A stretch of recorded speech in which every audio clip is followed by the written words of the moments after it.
Is the legend that is Jan Barker.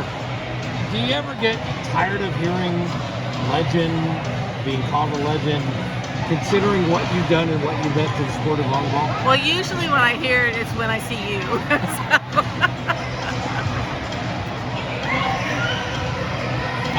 Talk about Keller tonight. Talk about Danielle. Of course, she's in that pregnancy phase now, so you know she's dealing with that, and she's dealing with the playoffs. Talk about what's going on with her right now. Yeah, Danielle, she's due in about a month, and so she's struggling a little bit physically, just getting around and everything with the team and the classes. It's kind of a struggle. Anybody who's been pregnant at that point totally understands what she's going through. But you know, she's making it. She's handling it, and you know, the girls are strong. The girls know what's going on out there, and if something happens, they'll be able to know what to do and how to get through it. Danielle has trained them well in those ways, but she's doing a good job.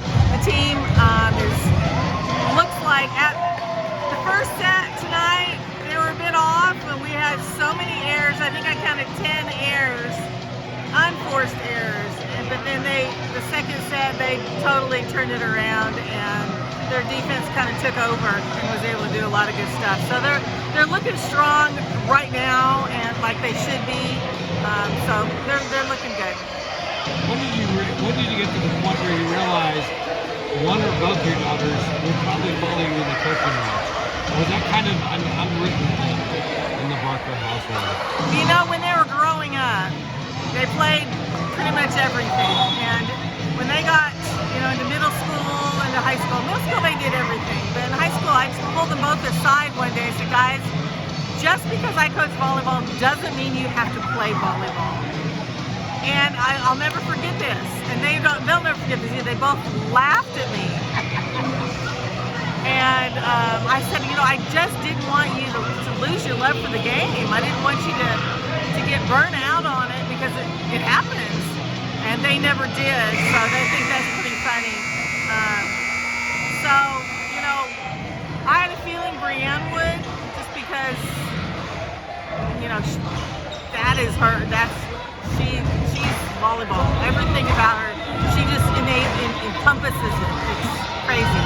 Danielle, I always knew that she would do some other things. She's a math teacher, and she's very, very good with math. And I'm really trying to push her into going another direction other than teaching. Getting into the six-figure things that you can do and using your math.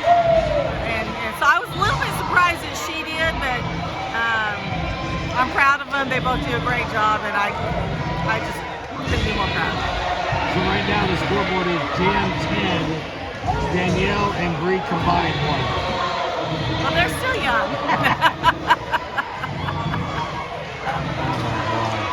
Talk about Bree and what you've seen of her and her team this year. Yeah, Brienne's team, it's really interesting. We knew this year was going to be a really strong year for them. We knew coming up. Of course, when Sydney Peterson tore her ACL back last January, we thought, oh no, now what's going to happen?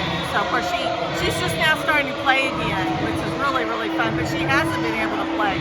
But the other girls have really come along. I mean, they're so strong. Between Kylie and AJ on the outside, they both are killing the ball, and a lot of other girls doing so many great things. They are very strong right now, and they've been able to hide some little weaknesses they might have, and really are able to.